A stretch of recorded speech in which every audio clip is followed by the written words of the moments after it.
ರಾಜ್ಯದ ಎರಡನೇ ಹಂತದ ಮತದಾನಕ್ಕೆ 3 ದಿನಗಳ ಮಾತ್ರ ಬಾಕಿ ಇದೆ. ಈಗ 14 ಕ್ಷೇತ್ರಗಳ ಮೇಲೆ ಕಾಂಗ್ರೆಸ್ ಮತ್ತು ಬಿಜೆಪಿ ನಾಯಕರು ಕಣ್ಣಿಟ್ಟಿದ್ದಾರೆ. ಗೆದ್ದೇ ತೀರಬೇಕೆಂದಿರುವಂತಹ ಘಟಾನುಘಟಿಗಳು ತಮ್ಮ ಅಭ್ಯರ್ಥಿಗಳ ಪರ ಮತಬೇಟೆಗಿಳಿದಿದ್ದಾರೆ. ಇನ್ನು ಬಹಿರಂಗ ಪ್ರಚಾರಕ್ಕೆ ನಾಳೆ ತೆರೆ ಬೀಳಲಿದ್ದು ಪ್ರಚಾರದ ಭರಾಟೆ ಜೋರಾಗಿದೆ.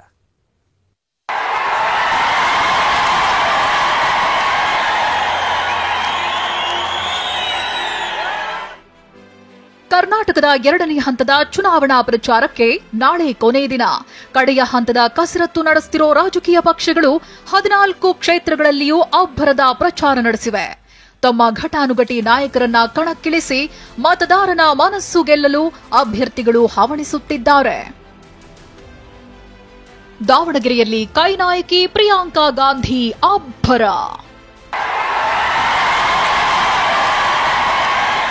ದಾವಣಗೆರೆಯಲ್ಲಿ ಕೈ ಅಭ್ಯರ್ಥಿ ಪ್ರಭಾ ಮಲ್ಲಿಕಾರ್ಜುನ್ ಪರ ಕಾಂಗ್ರೆಸ್ ಕಲಿಗಳು ರಣಕಹಳೆ ಮೊಳಗಿಸಿದ್ದಾರೆ. ಪ್ರಿಯಾಂಕಾ ಗಾಂಧಿ ಸಮಾವೇಶದಲ್ಲಿ ಅಬ್ಬರದ ಪ್ರಚಾರ ನಡೆಸಿದ್ದಾರೆ. ಸಿಎಂ ಸಿದ್ದರಾಮಯ್ಯ ಹಾಗೂ ಡಿಸಿಎಂ ಡಿಕೆ ಪ್ರಭಾ ಪರ ಮತ ಶಿಕಾರಿ ನಡೆಸಿದ್ದಾರೆ. ಇದೇ ಕಾರ್ಯಕ್ರಮದಲ್ಲಿ ಮಾತನಾಡಿದ ಪ್ರಿಯಾಂಕಾ ಬಿಜೆಪಿ ವಿರುದ್ಧ ವಾಗ್ಬಾಣ ಬಿಟ್ಟಿದ್ದಾರೆ. इन्होंने इतना पैसा इकट्ठा कर लिया है कि इनकी पार्टी दुनिया की सबसे अमीर पार्टी बन गई. इन्होंने बड़े बड़े खरबपतियों के कर्ज माफ कर लिए हैं. ಅತ್ತ ಹುಬ್ಬಳ್ಳಿಯಲ್ಲಿ ವಿನೋದ್ ಅಸೂಟಿ ಪರ ಪ್ರಚಾರ ಮಾಡಿದ ಡಿಸಿಎಂ ಡಿಕೆ ಶಿವಕುಮಾರ್ ನೇಹಾ ಕೊಲೆ ಪ್ರಕರಣವನ್ನ ಪ್ರಸ್ತಾಪಿಸಿದ್ರು. ಅವರು ಪ್ರೀತಿ ಮಾಡಿದ್ರು, ನಾವು ಒದ್ದು ಒಳಗ್ ಹಾಕಿದ್ದೇವೆ, ಆರೋಪಿಗೆ ಶಿಕ್ಷೆಯಾಗುತ್ತೆ ಅಂದ್ರು. ಯಾರೋ ಪಾಪ ಯಾರೋ ಸತ್ತೋಗಿದ್ದಾರೆ, ನಾವು ನ್ಯಾಯ ಕೊಡಕ್ ನಾವು ರೆಡಿ ಇದೀವಿ, ನಮ್ಮ ಸರ್ಕಾರ ಇದೆ. ಪಾಪ ಅವ್ರು ಯಾರೋ ಪ್ರೀತಿ ಮಾಡ್ಕೊಂಡು ಏನೋ ಹೆಚ್ಚು ಕಮ್ಮಿ ಆಗಿದೆ, ಅದಕ್ಕೆ ತಪ್ಪಾಗಿದ್ರೆ ಶಿಕ್ಷೆ, ಅವನೇನೋ ಹೆಚ್ಚು ಕಮ್ಮಿ ಮಾಡಿದಾನೆ, ತಪ್ಪು ಶಿಕ್ಷೆ ಕೊಡೋದು ನಮ್ ಡ್ಯೂಟಿ. ಒಳಗೆ ಹಾಕಿದೀವಿ, ಜೈಲ್ ಕಳಿಸಿದೀವಿ, ಶಿಕ್ಷೆ ಆಯ್ತದೆ. ರಾಯಚೂರಿನಲ್ಲಿ ಅಣ್ಣಾಮಲೈ ಅಬ್ಬರದ ರೋಡ್ ಶೋ. ರಾಯಚೂರಿನಲ್ಲಿ ಬಿಜೆಪಿ ಪ್ರಚಾರ ಜೋರಾಗಿತ್ತು.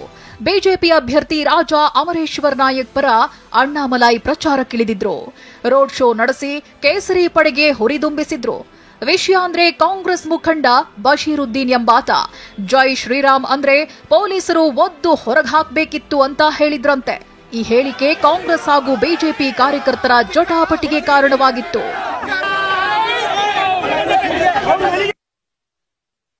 ಕಾಂಗ್ರೆಸ್ನ ಮಕ್ಮಲ್ ಟೋಪಿ ಜಾಹೀರಾತಿಗೆ ಬೊಮ್ಮಾಯಿ ಗರಂ. ಎರಡನೇ ಹಂತದ ಚುನಾವಣೆಯಲ್ಲೂ ಕಾಂಗ್ರೆಸ್ ಮಕ್ಮಲ್ ಟೋಪಿ ಅನ್ನೋ ಅಸ್ತ್ರ ಪ್ರಯೋಗಿಸಿದೆ. ಚೊಂಬು ಕೊಟ್ಟ ನಂತರ ಮೋದಿ ಹಾಕಿದ ಮಕ್ಮಲ್ ಟೋಪಿ ಎಂದು ನಿನ್ನೆ ಆಡ್ ನೀಡಿತ್ತು. ಇದಕ್ಕೆ ಕೆಂಡಾಮಂಡಲರಾಗಿರೋ ಮಾಜಿ ಸಿಎಂ ಬಸವರಾಜ ಬೊಮ್ಮಾಯಿ ಮಾತಿನಲ್ಲೇ ತಿವಿದಿದ್ದಾರೆ. ನಿಜವಾದ ಮಕ್ಮಲ್ ಟೋಪಿ ಹಾಕಿದ್ದೆ ಕಾಂಗ್ರೆಸ್. ಇವತ್ತು ಡೆಸ್ಪರೇಟ್ ಎಷ್ಟಾಗಿದ್ದಾರೆ ಕಾಂಗ್ರೆಸ್, ಅವ್ರ ಮಾತನ್ನು ಯಾರು ನಂಬ್ತಾ ಇಲ್ಲ. ಅದಕ್ಕೆ ಅಡ್ವರ್ಟೈಸ್ಮೆಂಟ್ ಕೊಟ್ಟು ಜನರು ನಂಬಿಸುವಂತ ಪ್ರಯತ್ನ ಮಾಡ್ತಾರೆ.